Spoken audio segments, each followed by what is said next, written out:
So today we're going to learn about what a line segment is.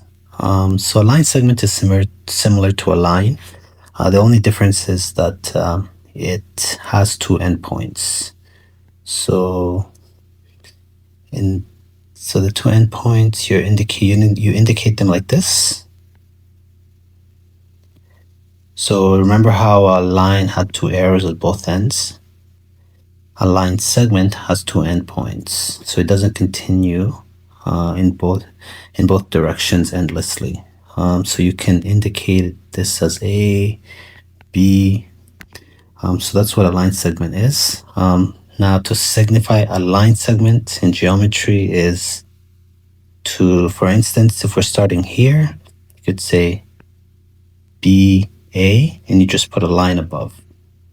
So that would be considered line segment BA, but it could also be considered line segment AB.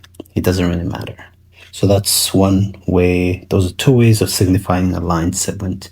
If this video was helpful, please subscribe, like, and comment.